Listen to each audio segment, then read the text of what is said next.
Deja tu agua viva entre mi alma correr.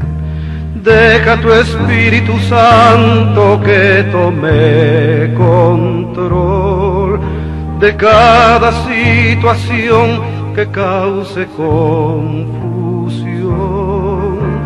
Todas mis aflicciones yo entrego a ti, Cristo, Cristo, Cristo.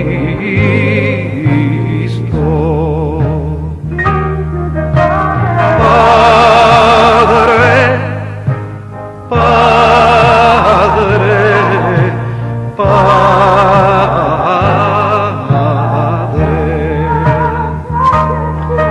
Espíritu, Espíritu, Espíritu.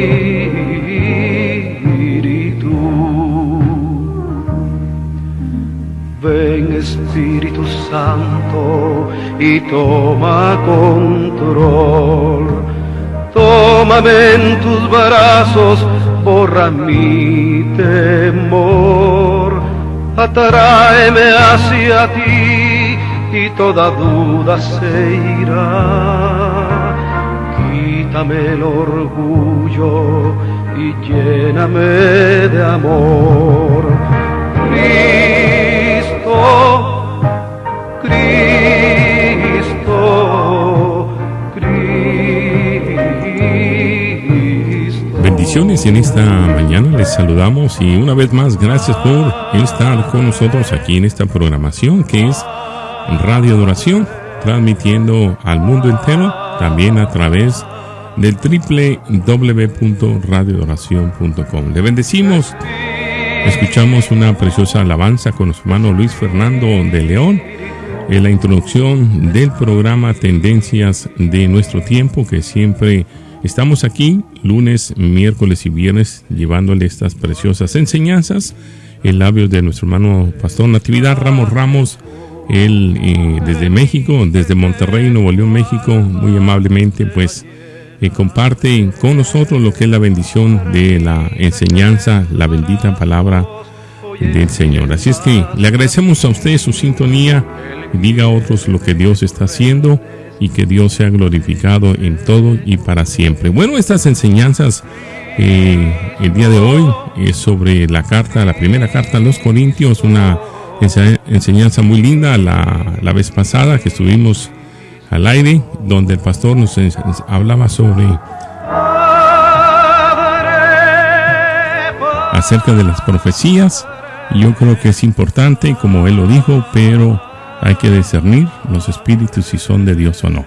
Pero qué mejor que el pastor lo siga explicando como lo hizo la vez pasada. Muy, muy linda la enseñanza. Así es que damos la bienvenida al pastor Natividad Ramos en esta mañana, esperando que sea de grande bendición también para su vida. Pastor, muy buenos días, adelante, le escuchamos. Bendiciones. Pues muy buenos días, hermano Isaí.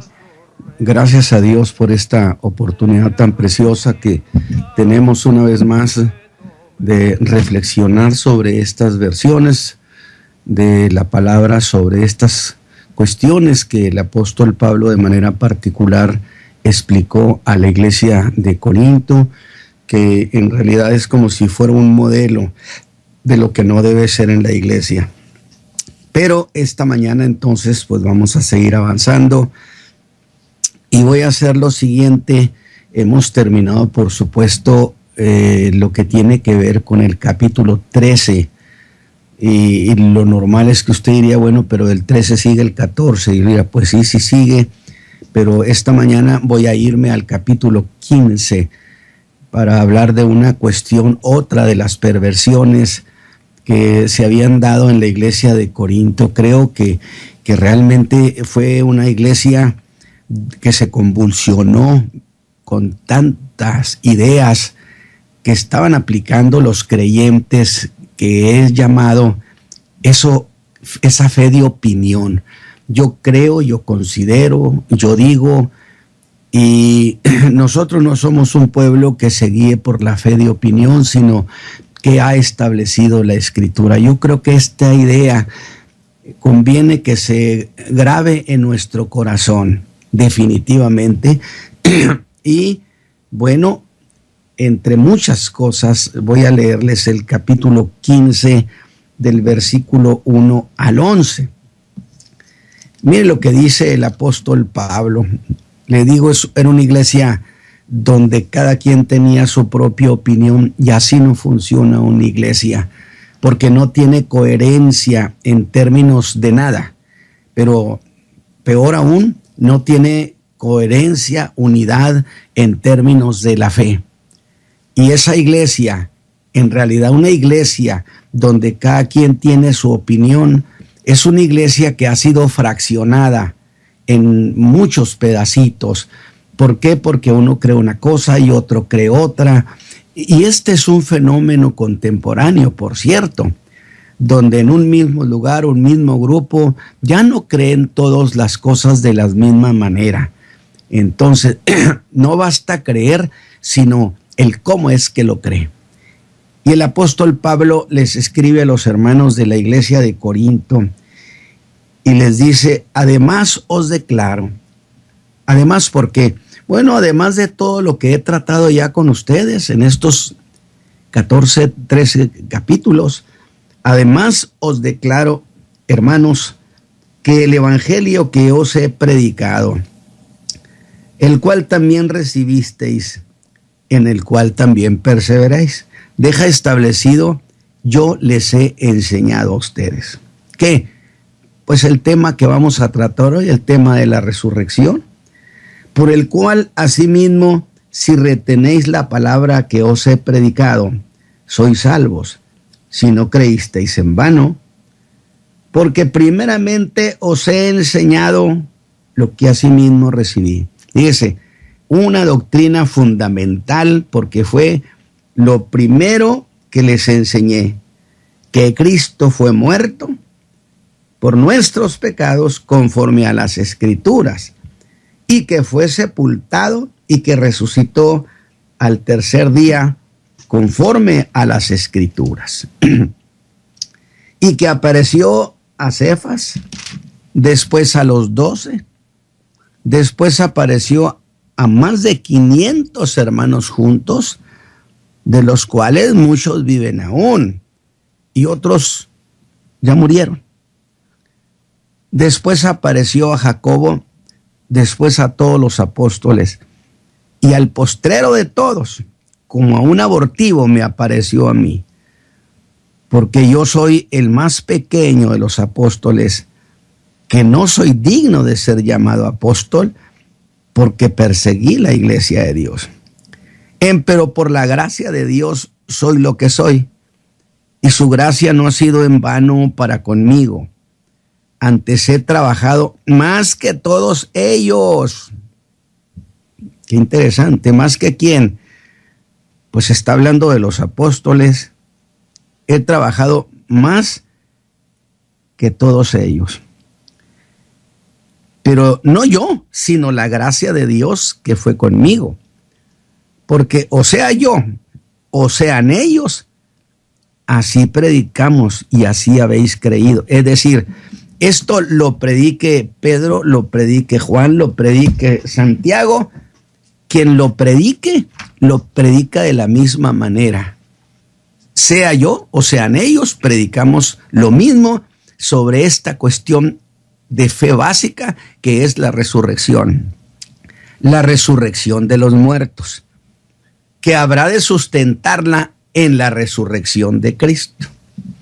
Muy bien.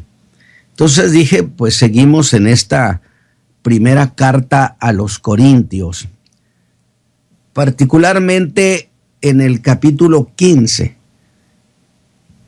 donde el apóstol ha abierto un nuevo tema, que es la doctrina de la resurrección, o eso de que los muertos resucitarán, o eso que hay de por medio una resurrección prometida, y una resurrección generalizada y masiva, aunque la Biblia establece con toda claridad: no se levantarán los malos en la congregación de los justos. Por consecuencia, la Biblia nos plantea dos resurrecciones, lo que se llama la primera resurrección, donde son levantados todos los justos, todos los creyentes, todos los redimidos, todos los que creemos en Cristo.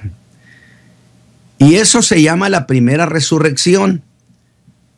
Mientras que 1000 años después, dice Apocalipsis, y 1000 años después viene una segunda resurrección, pero estrictamente de los pecadores, de los injustos, quienes habrán de ser resucitados para que se presenten al tribunal de Cristo.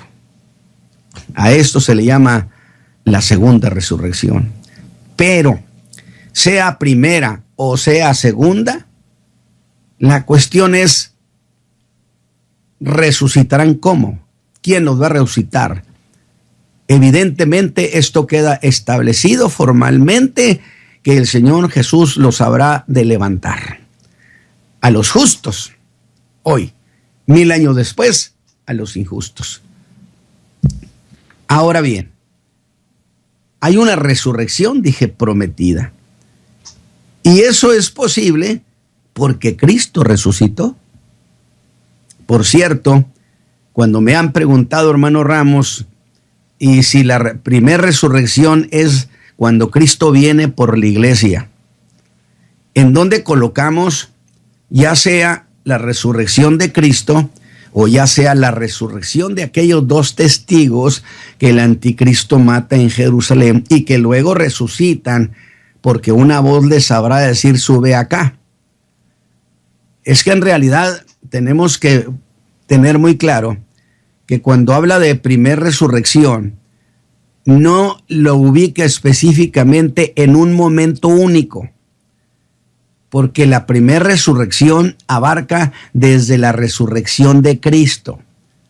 Por eso se le llama a Cristo primicias de los que durmieron. Por consecuencia, tenemos su resurrección, que garantiza la resurrección de todos los que han muerto, de todos, pero garantiza primero la resurrección de los justos, y entonces dentro de esa primera resurrección se da ese levantamiento masivo de la iglesia, de los creyentes de todos los tiempos, y luego de esos 2 creyentes, 2 testigos que mueren durante la gran tribulación, muertos por el anticristo, pero que son levantados en presencia del mundo entero.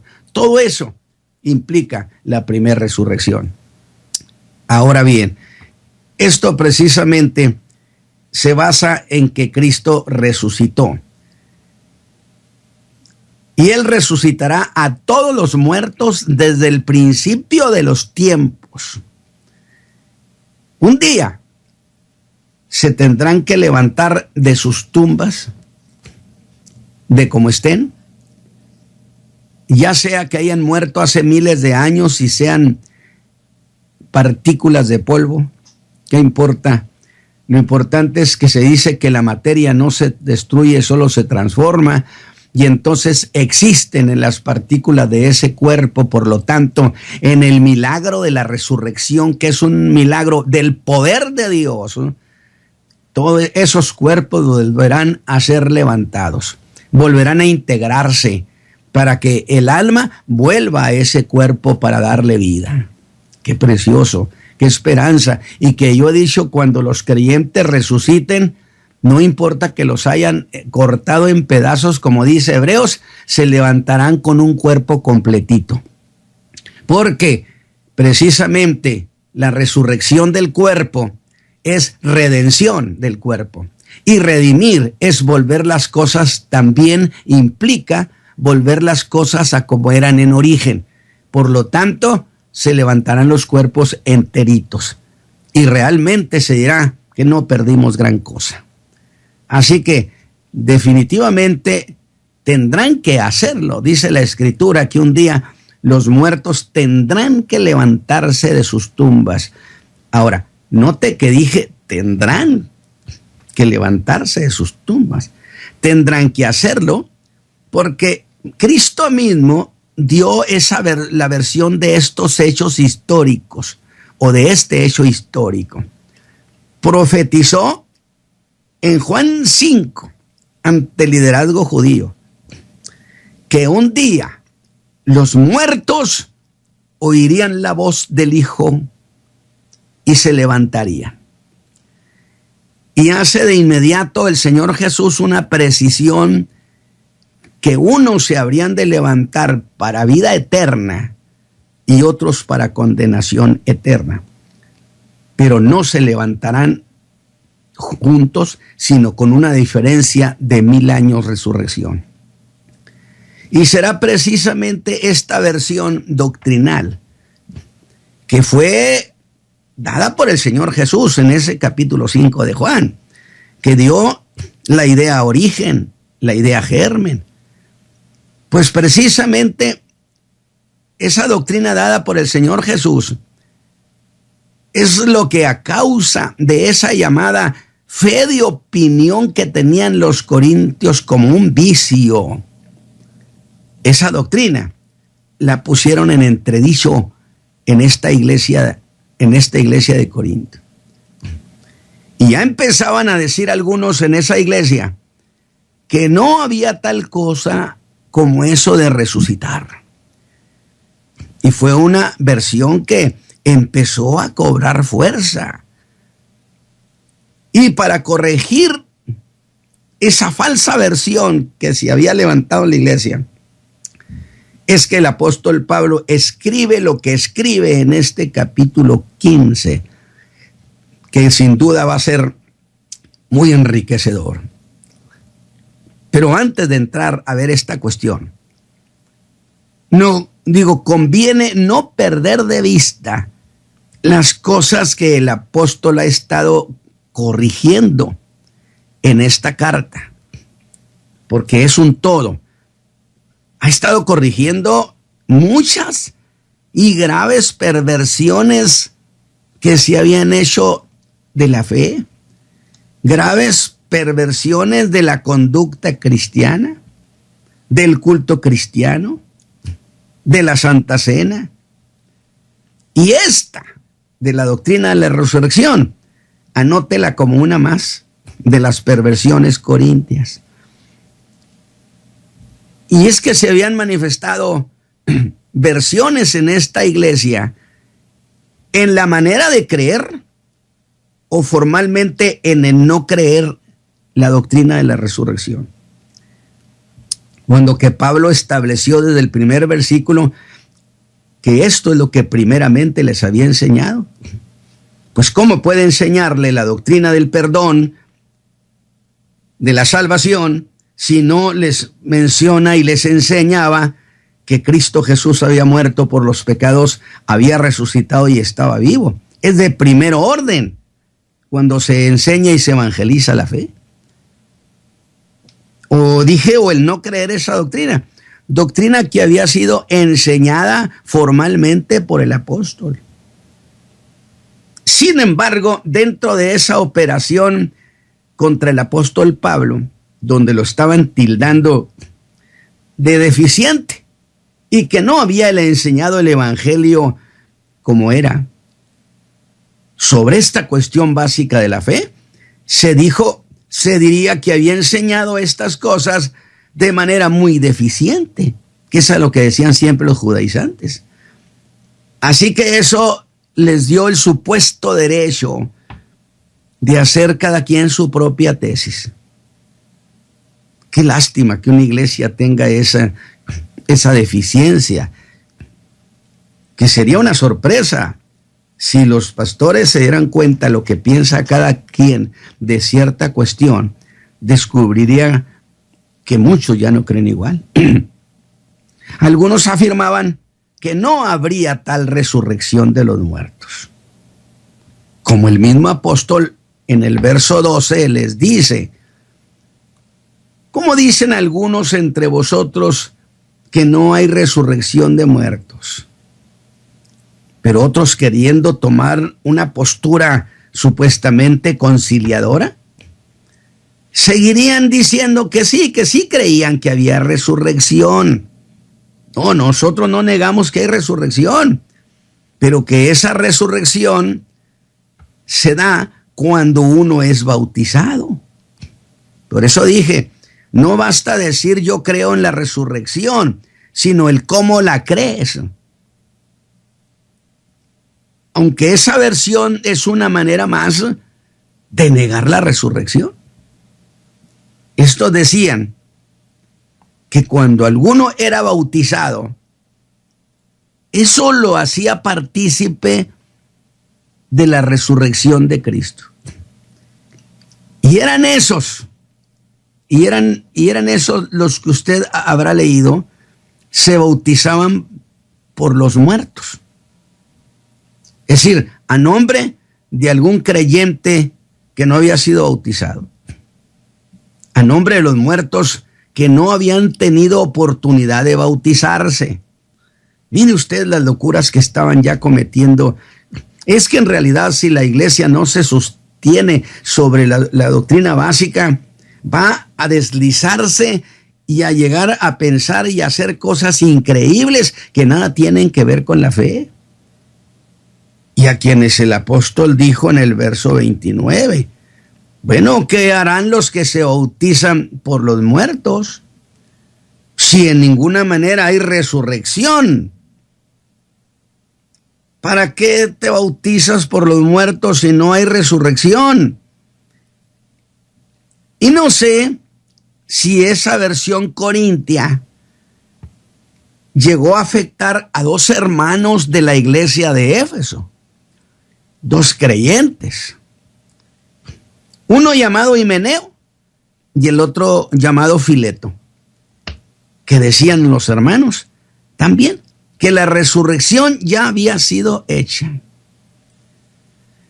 cosa de la que el apóstol le habla a Timoteo en la segunda carta a Timoteo, en el capítulo 2, versículo 18, que según el apóstol Pablo, estos habían trastornado la fe de algunos, y después diría que sus palabras carcomen como gangrena. Así que sería una especie de tres versiones sobre lo mismo, de la que no hablaré en este mensaje, sino más adelante. La razón, bueno, es que estamos comprometidos, antes que nada, con estos versículos del 1 al 11 de este capítulo 15, que es lo que he leído. Sin embargo, mis hermanos, antes de entrar a ver sobre eso, el apóstol ha de poner primero el fundamento sobre el cual ha de edificar todos sus argumentos en defensa de esta gloriosa doctrina, que los muertos necesaria y justificadamente se tienen que levantar de sus tumbas, porque el cuerpo no se aniquila, porque el hombre integral es alma, cuerpo y espíritu, de tal manera que quienes enseñan que el cuerpo queda aniquilado, se hace polvo, pues es la misma doctrina aquella de que el cuerpo no sirve para nada, bebamos y comamos que mañana moriremos. Pero la Escritura enseña que las almas volverán a tomar sus cuerpos, porque como en vida pecaron y usaron el cuerpo para pecar, entonces tendrán que levantarse en su cuerpo para responder ante Dios por sus maldades. y los creyentes, como en vida confesaron su fe en Cristo, habrán de levantarse también para estar en sus propios cuerpos. ¿O acaso Cristo no se fue al cielo y se llevó su propio cuerpo? ¿Acaso lo dejó por ahí? Entonces hay razones justificadas por lo cual han de levantarse de sus tumbas. Desde luego, mis hermanos, que olvidar los elementos básicos de la fe sí es cosa grave. Dijo el apóstol que trastornaban la fe de algunos. Pero ¿qué es eso de trastornar en la idea del griego para este caso específico? Para este caso específico, ¿es voltear o hacer algo que alguien dé vuelta? Es hacer que la fe de alguno tome otra dirección. Por eso significa dar vuelta. Pero nos vamos a quedar solo con eso. Y de esta manera entramos al mensaje de esta mañana. Y ponemos nuestra atención en los versos 1 al 11, donde lo primero que hace el apóstol para ratificar la doctrina de la resurrección no solo es el hecho que le recordó que sobre esta cuestión él los había enseñado, sino el cómo les había enseñado. Empieza, por así decirlo, diciendo: veamos primero esto, si hay o no hay resurrección. Y como el evangelio que él predicaba era el evangelio de Jesucristo, dice algo así como: ¿resucitó Cristo? Porque si él resucitó, no hay manera de negar que sí hay resurrección. Porque con uno que se levante entre los muertos es prueba que sí existe la resurrección. Por lo pronto tenemos a Cristo resucitado. Y es en estos versículos del 1 al 11 donde vea lo que hace y el cómo lo hace el apóstol. Primero, que él les ha predicado. Y el cómo les ha enseñado el evangelio, diciendo además: os declaro, hermanos, el evangelio que os he predicado, y ratifico lo que he enseñado y la manera como lo he enseñado. En otras palabras, se los vuelvo a decir porque ya se los dije. Y se los digo igual que como se los dije cuando llegué con ustedes, sin cambiar ninguna cosa, sin cambiar nada. Sería: así es como predico y enseño sobre la resurrección. Pero es lo mismo del cómo lo predican y del cómo lo enseñan, dijo los demás apóstoles, que lo vieron resucitado. Pues vea cómo les dice sobre esto en el verso 11. Porque o sea yo, o sean ellos, así predicamos y así habéis creído. O igual, así como creyeron ustedes y fueron salvos aquí en Corinto, así es como han creído y han sido salvos en todas partes del mundo. Alabado sea Dios. Si no se cree que Cristo resucitó de los muertos, no hay manera entonces de hablar de la salvación. Y sin decirlo, les dice lo que es llamado por Judas como la fe común. Nos creyeron de manera, fíjese bien, nos creyeron de manera diferente de ustedes. No. En otras partes son salvos igual que ustedes porque creyeron lo mismo que ustedes creyeron cuando yo llegué. Entonces, el creer en la resurrección de Cristo es la entrada, el acceso a la salvación. Y digo esta mañana, es lo mismo que aprendimos de este evangelio de Jesucristo. Lo creímos Y lo mismo que pasó con los corintios pasó con nosotros, hermano. Si Cristo no resucitó, diría Pablo, vana es nuestra fe y estamos en nuestros pecados. Lo mismo le ha pasado a los creyentes de todos los siglos. Alabado sea Dios.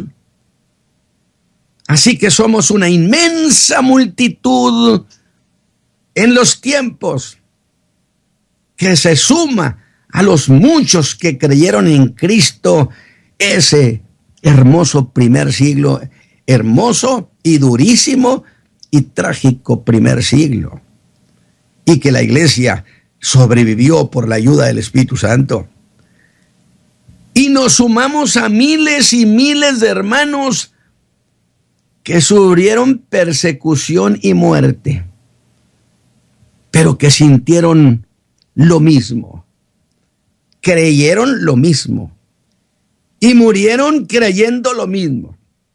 ¿Qué murieron creyendo? Que la tumba no los podría retener para siempre. Es decir, sería lo mismo que decir, la tumba no es mi última morada, señores. Alabado sea Dios. La tumba no los podría retener para siempre. Pero eso no era su última morada, que resucitarían. Y aún puedo agregar esta mañana, hermano Pablo, y eso es lo que nosotros predicamos y enseñamos. Yo, Natividad Ramos, hermano Pablo, eso es lo que predico, es lo que enseño. Aunque en nuestro tiempo hay muchos que también cayeron en el error corintio. Y enseñamos, y sigue habiendo salvos que esperan lo mismo. ¿Ve usted la importancia de la doctrina de la resurrección? Si no hay resurrección, es vano todo. Aquí cerramos todo. Pero antes de ir y ver otros argumentos muy valederos, veamos ese primer versículo cargado de reproche a los corintios. Observe cómo empieza este verso 1. Les dice, además os declaro, hermanos. Otra versión dirá, os recuerdo. Y yo digo, ¿os recuerdo? Sí. Y si seguimos una lógica, es lo mismo que decirles, si les digo que recuerden sobre esto de la resurrección, es porque ustedes así lo aprendieron. Y si lo han aprendido, es porque así se los enseñé. Porque fueron salvos, porque creyeron esta versión de la resurrección de Cristo. ¿Diría usted que no es un reproche del apóstol? ¿Y qué cosas sabían? Pues sabían que ellos habían sido salvos. Y diré entre paréntesis que negaban la resurrección. Pero curiosamente no negaban que habían sido salvos. ¿Qué contradicción? No niegas que eres salvo, pero niegas la resurrección. Así que ellos sabían que habían sido salvos sobre dos verdades básicas del Evangelio. Una, que Cristo había sido crucificado por sus pecados. Hay que tener esto bien presente. Murió, pero murió por nuestros pecados. Y otra, que Cristo, habiendo muerto, sido sepultado, resucitó también. Y que creer eso les había dado una nueva vida. Les había dado salvación. Y creo que los hermanos que ahora me están escuchando dicen, yo soy salvo porque creí también que Cristo murió y resucitó. Pero ahora dudaban de esa verdad, de la resurrección de ellos. Sí, pero si no creían en la resurrección, ¿por qué iban a creer en la resurrección de Cristo? El tema genérico es la resurrección. Y si no hay resurrección, pues Cristo no resucitó. Porque al negar lo uno, se negaba lo otro. Es decir, si negamos la resurrección, negamos la salvación. Pero avancemos en este cuerpo de ideas de las cuales ratifica la resurrección de Cristo como un hecho histórico. Y cuando yo digo hecho histórico, estamos hablando de algo que sucedió en tiempo y lugar, tiempo y espacio.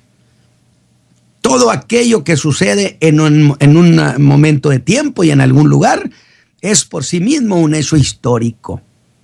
Y la resurrección de los creyentes será un hecho histórico, porque sucederá en un momento específico, en un lugar en toda la tierra específica. De tal manera, en este cuerpo de ideas, ratifica la resurrección de Cristo el apóstol Pablo como un hecho histórico.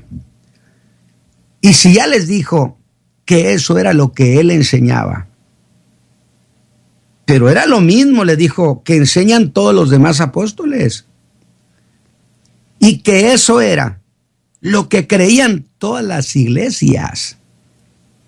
Ha dicho, yo así predico, y los demás también predican de esta manera. ¿Ve usted el sustento que está poniendo Pablo para hablar en defensa de esta doctrina de la resurrección? No nomás yo lo predico, lo predican los demás apóstoles. Las iglesias han creído esto y son salvos. Ustedes fueron salvos porque creyeron las cosas así. Y los demás así predican. Está poniendo a los demás apóstoles, escúcheme bien, está apelando a los demás apóstoles como testigos de esta doctrina gloriosa. Pero no conforme con eso, el apóstol apela a otro testigo más. Ahora es uno que llama las Escrituras para que den testimonio. Y dicen los versos 3 y 4, porque primeramente os he enseñado lo que asimismo recibí. Esa versión la recibió ¿de quién? Desde el 11 al 23 había dicho, porque yo recibí del Señor Jesús lo que también os he enseñado. Si yo les enseñé la doctrina de la resurrección y que los creyentes y los hombres habrán de resucitar, es porque el Señor Jesús mismo a mí me lo enseñó. Lo que yo les enseñé, me lo enseñó el mismo que murió, se levantó entre los muertos y que está sentado a la diestra de su Padre. Me enseñó que fue muerto por nuestros pecados conforme a las Escrituras y que fue sepultado y que resucitó al tercer día conforme a las Escrituras. Ya lleva Pablo 2 testigos de la doctrina de la resurrección. Primero, que los apóstoles predicaban lo mismo y que las iglesias en todo el mundo eran salvos porque creían lo mismo. Eso es el primer testigo, aunque puedo decir que los primeros testigos eran los corintios, porque no podían negar que eran salvos. ¿Y cómo iban a ser salvos si no creían en la resurrección? Ahora tiene el tercer testigo o el segundo testigo, que son las Escrituras. Así que, mis hermanos, veamos la manera de argumentar del apóstol Pablo tan exquisita. Vea su manera de argumentar sobre esto. Al decir, o está diciendo que ni él, ni los apóstoles, ni los que lo vieron resucitado son, fíjese bien, el primer testigo de la realidad de la muerte y resurrección, que el testigo principal son las propias Escrituras. Sí, el testimonio de Pablo, el testimonio de Pedro, el testimonio de los hermanos, pero el principal y el que tiene más peso son las Escrituras, que decían que Jesús, el Mesías, que el Mesías vendría. Y los que lo vieron a Jesús en los días de su carne, dirían, ya vino. Decían las Escrituras que había de padecer y morir. Y ellos dirían de nuevo, eso ya sucedió. Dirían las Escrituras que fue sepultado. Y dirían los hermanos, lo sepultaron. Eso ya sucedió. Pero las Escrituras agregarían, resucitará. Alabado sea Dios. Y ellos, llenos de gozo, proclamaban y decía, esto ya sucedió, ha resucitado y nosotros lo vimos. Y dicen los versos 5 al 7, y que le apareció a Cefas, y después se le apareció a los 12. Después, fíjese el argumento de Pablo, después se les apareció a más de 500 hermanos juntos. Oiga, pues a decir algunos dirían que es un engaño colectivo, psicosis colectiva que se les afiguró. A más de 500 hermanos juntos. ¿Sabe qué está haciendo el apóstol? Apoyando la enseñanza de la resurrección de Cristo, en que muchos lo vieron, que muchos son testigos oculares. Y les dirá, note esto, pero note este otro punto, de los cuales muchos aún viven, otros ya se murieron, pero tenemos testigos de ese momento y ellos están vivos. De tal manera que ellos tienen argumentos de peso, lo vieron, viven. Y a su estilo el apóstol pone a los muchos que aún viven frente a los pocos que ya se murieron. La idea sería mostrarles a los hermanos de Corinto que no tenían ningún derecho de hacer sus propias conclusiones, cuando que todavía vivían los que lo vieron después de haber resucitado. ¿Qué derecho tenían entonces ellos a decir que no había resurrección, si la resurrección de Cristo era una realidad atestiguada por muchos? Pero ahora apela al testimonio de uno que era incrédulo. Uno de sus hermanos, Juan 7 lo dice, que ni sus hermanos creían en él. Ve y muéstrate allá en Jerusalén, hombre, haz milagros allá en Jerusalén, para que la gente vea y te crea. Los milagros que haces, los haces acá, en los lugares apartados y escondidos. Dice, no reconocían las razones de por qué hacía milagros, sino que depende de dónde los hiciera. Eran incrédulos de corazón. De tal manera entonces, fíjese bien, dice de este incrédulo, Jacobo, que no creía en él, Santiago. Sin embargo, ¿por qué creía ahora? Déjeme decirles una cosa. El Señor tuvo una familia de incrédulos, pero no se fue al cielo dejando una familia de incrédulos. Por eso yo le digo a los hermanos que me dicen, hermano, yo toda la vida he estado orando por mis hijos para que el Señor les salve. Yo estoy a punto de morir, soy una anciana o un anciano. Yo sé que no viviré mucho tiempo, pero estoy preocupado porque mis hijos no se entregan a Cristo.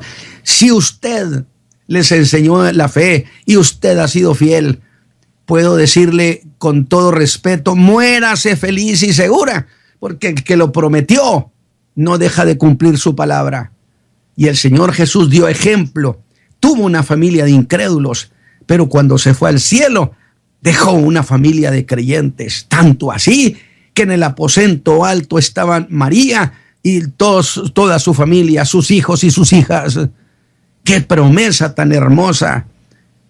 Entonces, ¿por qué decir que no había resucitado? ¿Cómo es que Jacobo le había creído?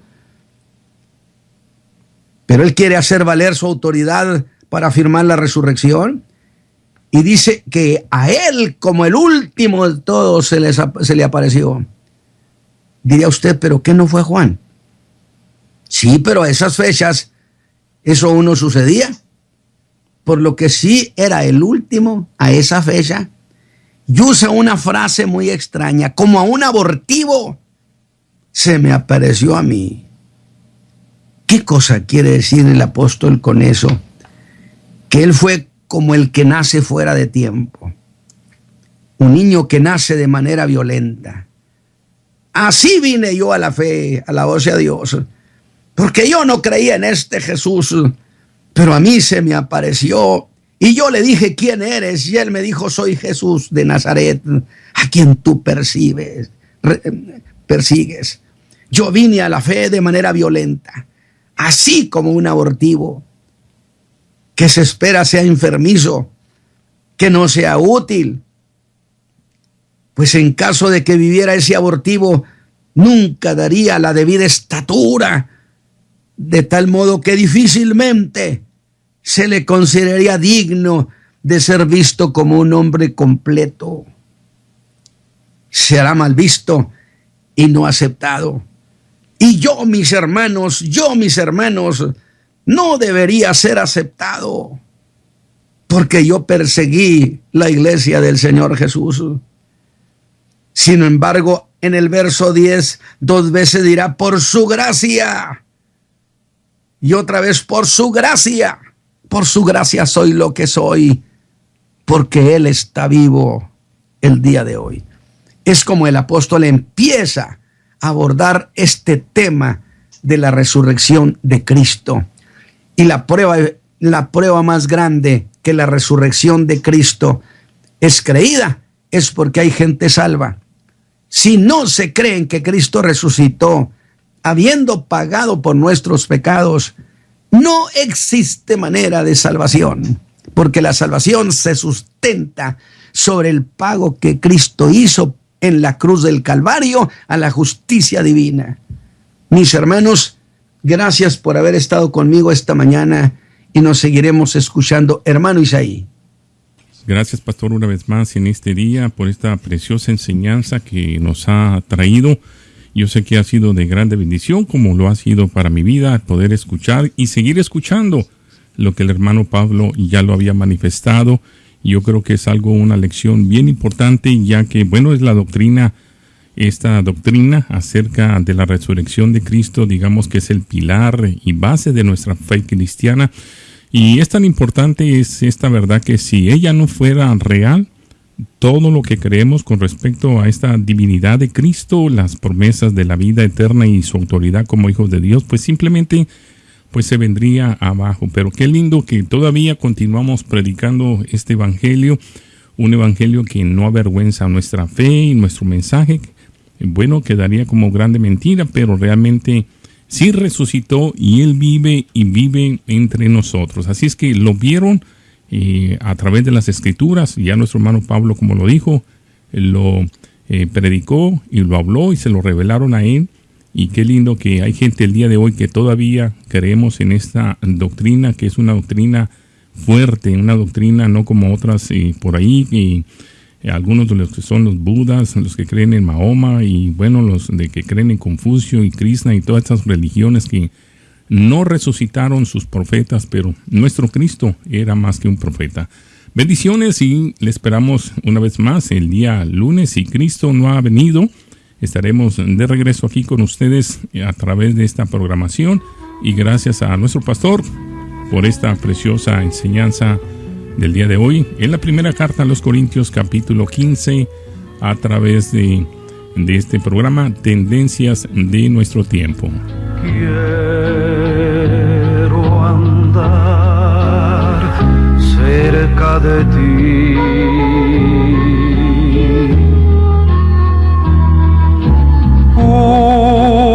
junto a ti quiero vivir.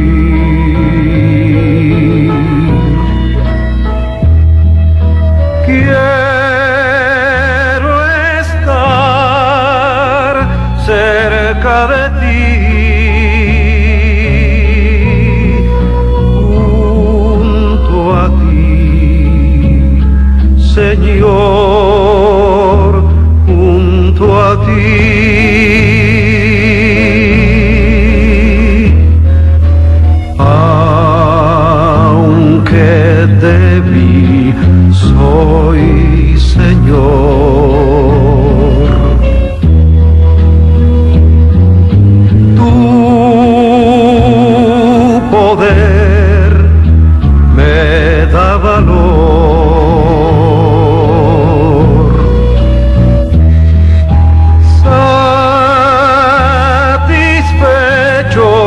yo estaré.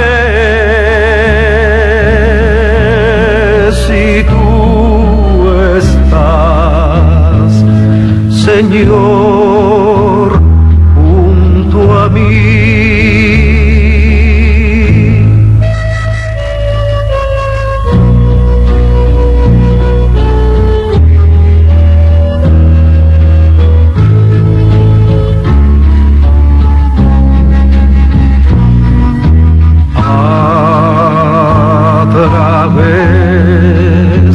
Del mundo cruel,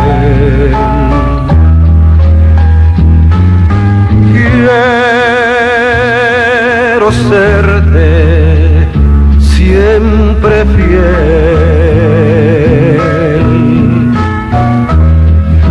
y en mis penas llevarás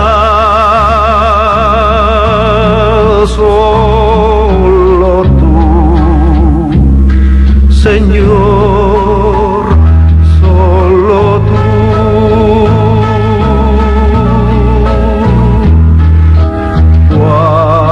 Cuando ya mi débil ser cese padecer,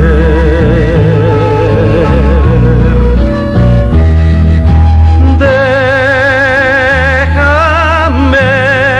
mi buen pastor,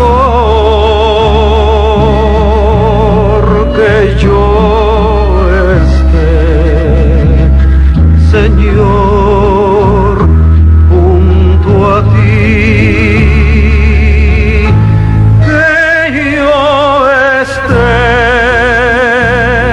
Señor, junto a ti.